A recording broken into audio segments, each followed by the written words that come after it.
आखिर कैसे एक कांस्टेबल ने एसपी मैडम को डंडा मार दिया। फिर जो हुआ, पूरे शहर में हलचल मच गई। जिले में नई एसपी रुचिका शर्मा की नियुक्ति हुई थी।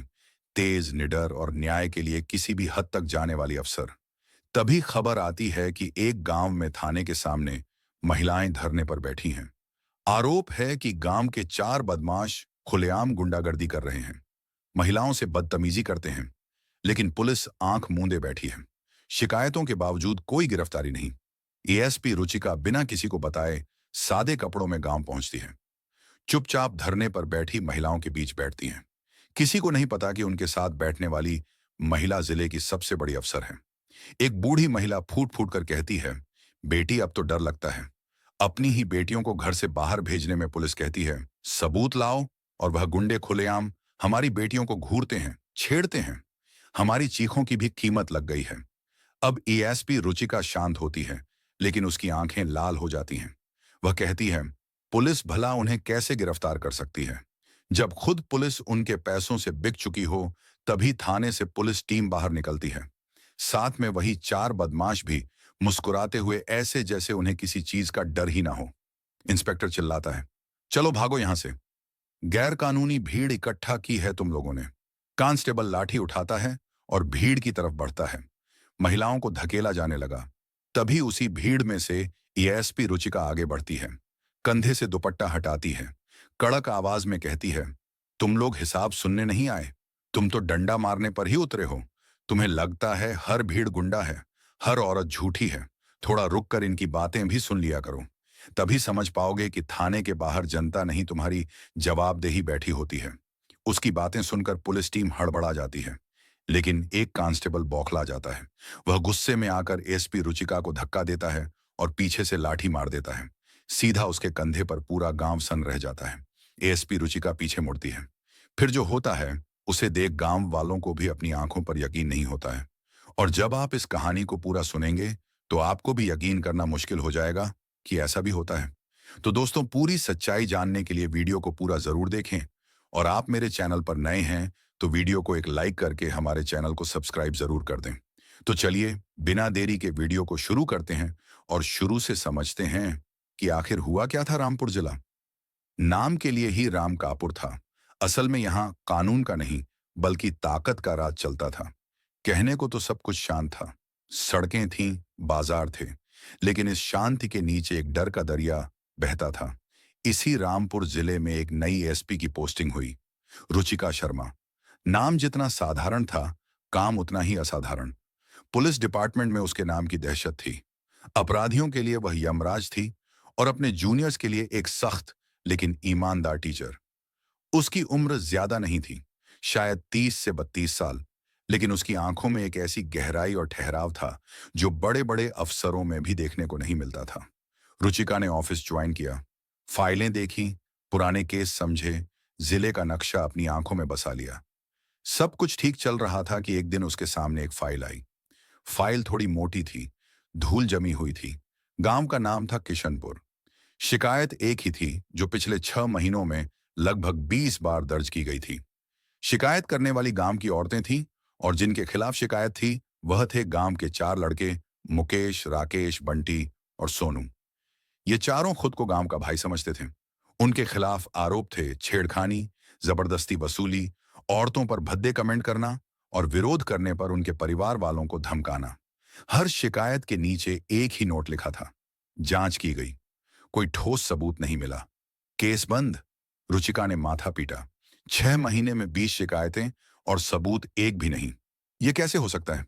उसने अपने पीए को बुलाया। शर्मा या किशनपुर थाने का इंस्पेक्टर कौन है मैडम? इंस्पेक्टर रतन सिंह बुलाओ उसे। घंटे भर में इंस्पेक्टर रतन सिंह एक लंबी चौड़ी तोंद के साथ हाजिर हुआ।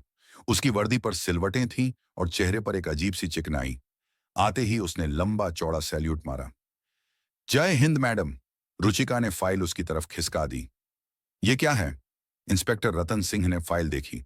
उसके चेहरे का रंग थोड़ा बदला, लेकिन उसने खुद को संभाल लिया। मैडम, ये गांव की कुछ औरतों का काम है। आपस में ही लड़ती रहती हैं और इन बेचारे लड़कों का नाम लगा देती हैं। कोई सबूत नहीं है मैडम। हमने कई बार जांच की। बेचारे लड़के। रुचिका की एक भौं ऊपर उठ गई। इंस्पेक्टर, एक ही तरह की 20 शिकायतें में पूरा गांव झूठ बोल रहा है और बस वह 4 लड़के बेचारे हैं। मैडम, आप जानती तो हैं गांव की पॉलिटिक्स। ये सब बस हवा है। रतन सिंह ने बड़ी लापरवाही से कहा, जैसे वह किसी बच्चे को समझा रहा हो। रुचिका को गुस्सा आया, लेकिन उसने जाहिर नहीं होने दिया। उसके दिमाग की नसें फड़क रही थीं। उसे समझ आ गया था कि यह इंस्पेक्टर बिका हुआ है। इससे बात करने का कोई फायदा नहीं। ठीक है इंस्पेक्टर, आप जा सकते हैं। इस केस को मैं खुद देखूंगी। रतन सिंह के चेहरे पर एक घमंड भरी मुस्कान आई।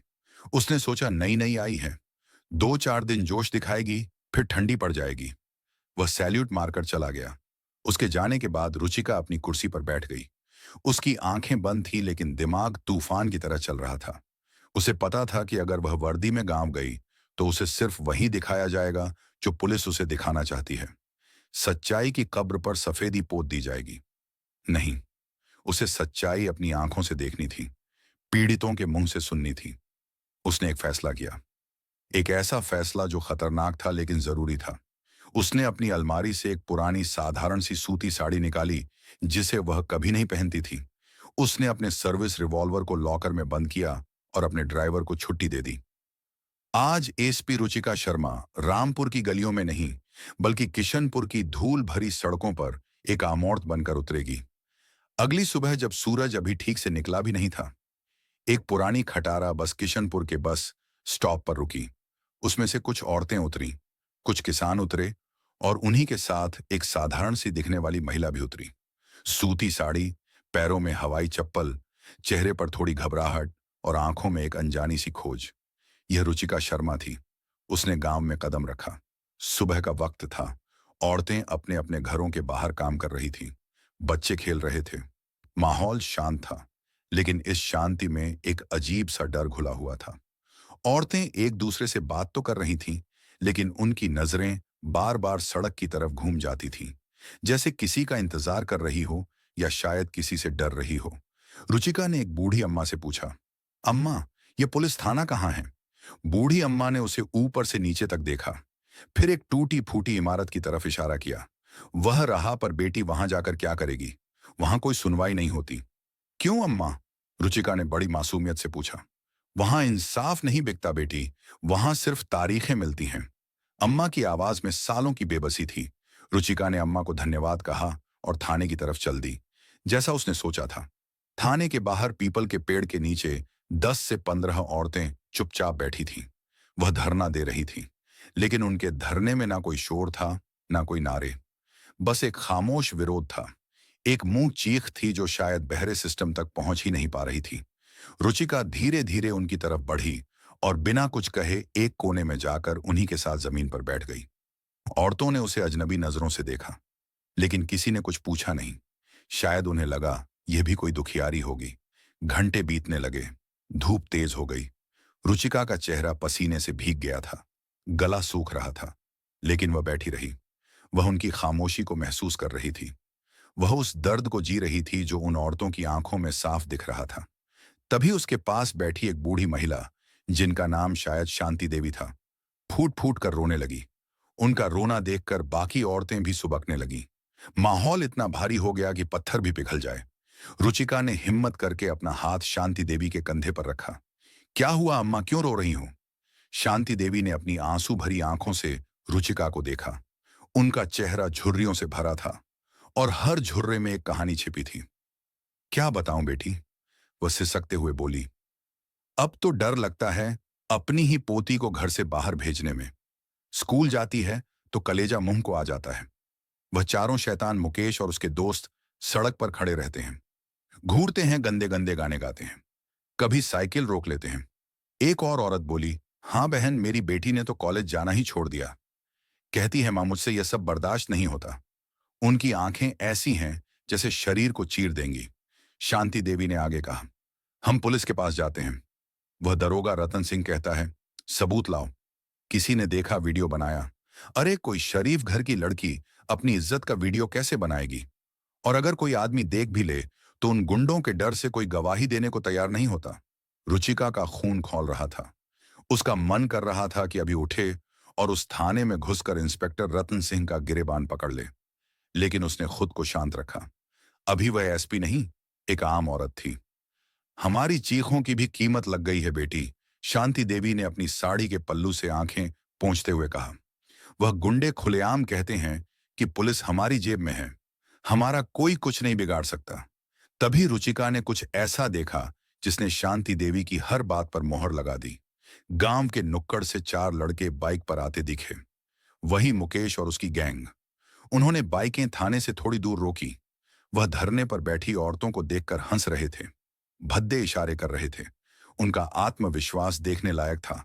उन्हें किसी का डर नहीं था। रुचिका ने उनकी आंखों में देखा। उनमें कोई पछतावा नहीं था, कोई डर नहीं था। सिर्फ एक घमंड था अपनी ताकत का, अपने पैसे का और उस वर्दी का जो उनकी रखवाली कर रही थी। रुचिका ने मन ही मन कहा, पुलिस भला उन्हें कैसे गिरफ्तार कर सकती है जब खुद पुलिस उनके पैसों से बिक चुकी हो। उसकी आंखें गुस्से से लाल हो गई थीं। उसका शांत चेहरा एक ज्वालामुखी की तरह बन गया था जो बस फटने ही वाला था।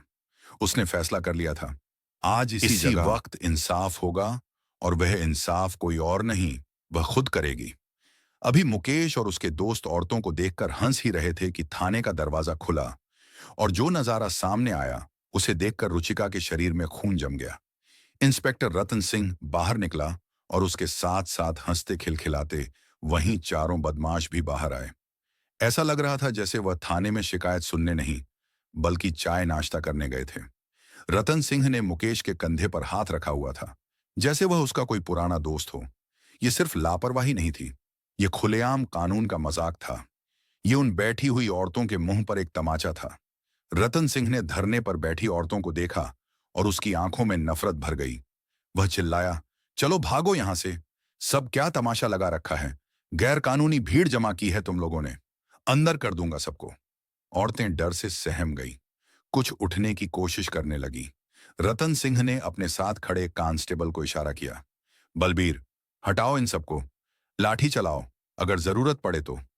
कांस्टेबल बलबीर एक लंबा तगड़ा जवान था जिसकी आंखों में रहम की जगह अकड़ भरी थी।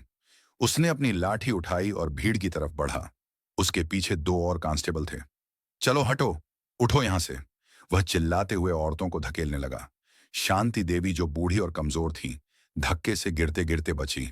यह देखकर रुचिका का सब्र जवाब दे गया, अब और नहीं। वह अपनी जगह से उठी, शांत लेकिन एक चट्टान की तरह स्थिर। वह धीरे धीरे भीड़ में से आगे बढ़ी।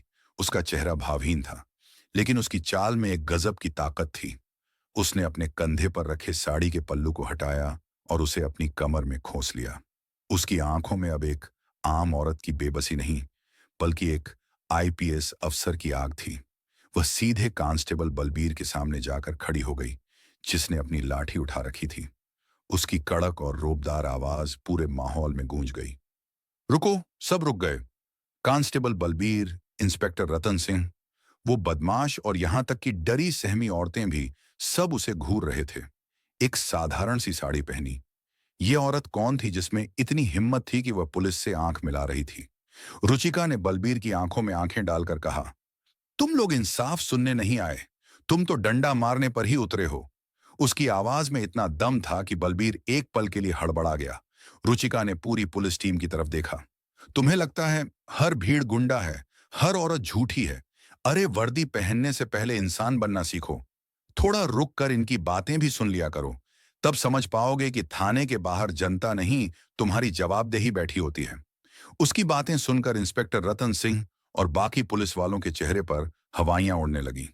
उन्हें लगा कि शायद यह कोई नेता या पत्रकार है, लेकिन कांस्टेबल बलबीर का खून खौल गया।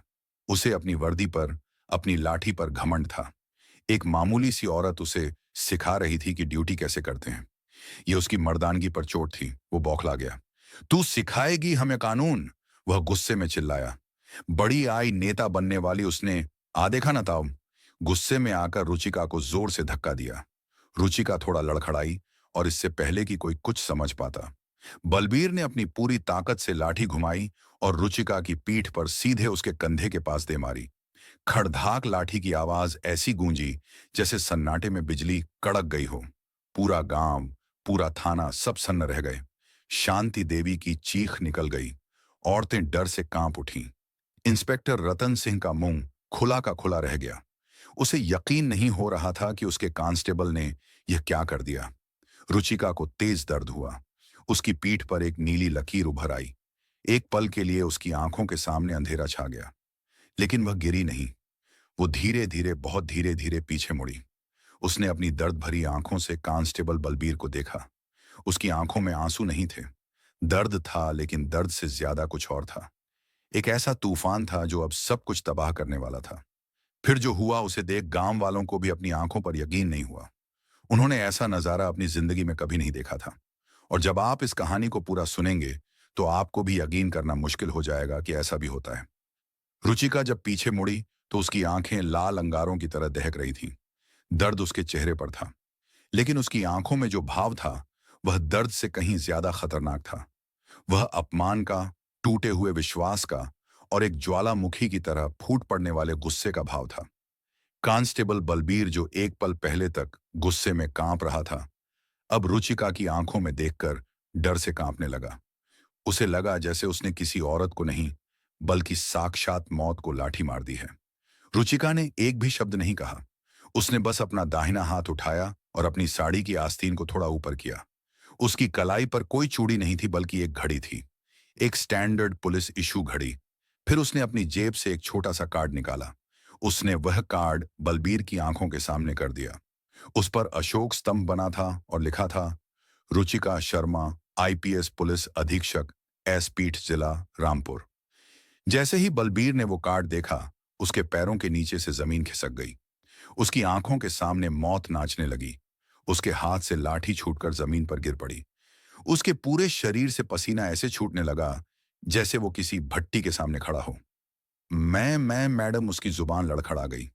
अब तक इंस्पेक्टर रतन सिंह भी दौड़ता हुआ आया। उसने कार्ड देखा और उसका हाल बलबीर से भी बुरा हो गया। उसकी तोंद, जो हमेशा अकड़ कर आगे रहती थी, आज डर के मारे अंदर ढंस गई। मैडम, मैडम आप हैं भगवान, ये क्या हो गया? वो गिड़गिड़ाने लगा। मुकेश और उसके दोस्त, जो अब तक मुस्कुरा रहे थे, उनके चेहरे का रंग सफेद पड़ गया। उन्हें समझ आ गया कि आज उनका आखिरी दिन है। वो धीरे धीरे पीछे खिसकने लगे। पकड़ो इन चारों को। रुचिका की आवाज अब धीरे नहीं थी। वह एक शेरनी की तरह दहाड़ी थी। जो कांस्टेबल अभी तक डंडे चला रहे थे, अब एसपी का ऑर्डर सुनकर कांप गए। उन्होंने फौरन उन चारों बदमाशों को पकड़ लिया जो भागने की फिराक में थे। अब रुचिका कांस्टेबल बलबीर की तरफ घूमी। वो उसके बिल्कुल करीब आ गई। कांस्टेबल, नाम क्या है तुम्हारा? उसकी आवाज ठंडी थी, बर्फ की तरह। बे बलबीर सिंह है मैडम। कांस्टेबल बलबीर सिंह, रुचिका ने दोहराया। तुमने आज एक औरत पर हाथ नहीं उठाया, तुमने इस वर्दी पर हाथ उठाया है। तुमने उस हर इंसान के भरोसे पर लाठी मारी है जो मदद के लिए पुलिस के पास आता है। तुमने मुझे नहीं, इस पूरे डिपार्टमेंट को शर्मिंदा किया है। बलबीर थप से रुचिका के पैरों में गिर पड़ा। माफ कर दो मैडम, गलती हो गई। मेरे बच्चे हैं मैडम। जब तुम इन औरतों को धकेल रहे थे, तब तुम्हें इनके बच्चे याद नहीं आए? रुचिका की आवाज में कोई दया नहीं थी। जब तुम अपनी लाठी का जोर एक निहती पर दिखा रहे थे, तब अपनी ड्यूटी याद नहीं आई? उसने दूसरे कांस्टेबल को आदेश दिया, इसकी वर्दी उतरवाओ। अभी इसी वक्त कांस्टेबलों ने कांपते हाथों से बलबीर की बेल्ट, उसकी टोपी और उसकी शर्ट उतरवानी शुरू कर दी। बलबीर रोता रहा, गिड़गिड़ाता रहा, लेकिन रुचिका टस से मस नहीं हुई। चंद मिनटों में एक अकड़ कर चलता हुआ कांस्टेबल सिर्फ अपनी बनियान और पट में जमीन पर पड़ा हुआ एक दयनीय इंसान बनकर रह गया था। अब बारी थी इंस्पेक्टर रतन सिंह की। इंस्पेक्टर रुचिका उसकी तरफ मुड़ी। सबूत चाहिए था ना तुम्हें? यह पूरा गांव सबूत है। इन औरतों की आंखें सबूत है। मेरी पीठ पर पड़ा यह नील का निशान सबूत है। और सबसे बड़ा सबूत तुम्हारा जमीर है, जो तुम कब का बेच खाए हो। Suspend, you are suspended right now. तुम्हारे खिलाफ डिपार्टमेंट इंक्वायरी होगी और मैं पर्सनली देखूंगी कि तुम जैसे लोग दोबारा ये वर्दी पहनने के लायक ना रहो। रतन सिंह भी रोने गिड़गिड़ाने लगा, लेकिन रुचिका ने उसकी तरफ देखा तक नहीं। उसने अपनी जेब से फोन निकाला और एडिशनल एसपी को फोन किया। शर्मा, मैं एलएसपी रुचिका बोल रही हूँ। किशनपुर थाने में हूँ। यहाँ की पूरी फोर्स को लाइन हाजिर करो। इंस्पेक्टर रतन सिंह और कांस्टेबल बलबीर सिंह को गिरफ्तार करो।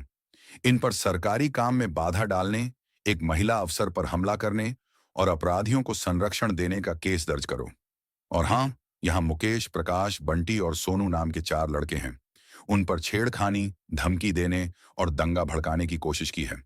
एफआईआर दर्ज करो। मैं यहीं हूं। आधे घंटे में मुझे एक्शन चाहिए। फोन कट गया। पूरे इलाके में सन्नाटा था। गांव वाले जो अब तक डरे हुए थे, अब हैरान थे। उन्होंने अपनी जिंदगी में ऐसा इंसाफ होते हुए नहीं देखा था। वो औरत जिसे वह एक आम दुखियारी समझ रहे थे, वह तो इंसाफ की देवी निकली। शांति देवी धीरे धीरे रुचिका के पास आई। उनकी आंखों में आंसू थे, लेकिन यह बेबसी के नहीं, खुशी के थे। उन्होंने कांपते हुए हाथों से रुचिका के कंधे को छूने की कोशिश की, जहां लाठी लगी थी। बेटी, दर्द हो रहा होगा। उनकी आवाज में मां की ममता थी। रुचिका ने अपना गुस्सा एक पल में काबू कर लिया। उसने शांति देवी के हाथ पकड़ लिया और मुस्कुराई। एक दर्द भरी मुस्कान नहीं अम्मा, वो बोली। यह दर्द कुछ नहीं है। असली दर्द तो वो था जो आप सब इतने महीनों से सह रही थी। आज वो दर्द खत्म हुआ है। अब से इस गांव में कोई भी लड़की डर में नहीं जिएगी। ये मेरा वादा है। आधे घंटे के अंदर जिले से पुलिस की नई टीम आ गई। बलबीर और रतन सिंह को हथकड़ियां पहनाकर ले जाया गया। चारों बदमाश हवालात में बंद कर दिए गए। रुचिका ने गांव की सभी औरतों को थाने के अंदर बुलाया। उसने खुद बैठकर उनकी शिकायत लिखी, एक एक डिटेल, एक एक घटना। उसने उन्हें भरोसा दिलाया कि अब डरने की कोई बात नहीं। जब रुचिका अपनी गाड़ी में बैठने के लिए तैयार हुई, तो पूरा गांव उसे सम्मान से देख रहा था। औरतों की आंखों में उसके लिए पूजा का भाव था। बच्चों की आंखों में एक उम्मीद थी। गाड़ी चलने लगी। रुचिका ने शीशे से बाहर देखा। शांति देवी और बाकी औरतें हाथ जोड़कर खड़ी थीं। उनकी आंखों में कृतज्ञता के आंसू थे। रुचिका ने अपनी पीठ पर हाथ फेरा। दर्द अभी भी था। एक तेज जलन हो रही थी। लेकिन आज इस दर्द में भी एक अजीब सा सुकून था। यह दर्द एक वर्दीधारी के कर्तव्य निभाने का दर्द था। यह दर्द इस बात का सबूत था कि जब सिस्टम सड़ने लगे, तो किसी एक को उठकर उसे साफ करने की हिम्मत दिखानी पड़ती है, भले ही उसकी कीमत क्यों ना चुकानी पड़े। रामपुर जिले में उस दिन के बाद बहुत कुछ बदल गया। किशनपुर की कहानी हर थाने, हर गांव में फैल गई। अपराधियों में खौफ था और आम जनता में एक नया भरोसा, क्योंकि अब उन्हें पता था कि उनकी एक कप्तान है जो इंसाफ के लिए सिर्फ फाइलें नहीं पढ़ती, बल्कि आम औरत बनकर उनके बीच बैठती है, उनका दर्द महसूस करती है और जरूरत पड़ने पर अपने कंधे पर लाठी का वार भी सह लेती है। तो दोस्तों, आज के लिए इतना ही। तो कैसी लगी आपको ये कहानी? अगर अच्छी लगी हो तो एक लाइक करना बिल्कुल ना भूलें और हमारे चैनल को भी सब्सक्राइब जरूर करें और कमेंट में जय हिंद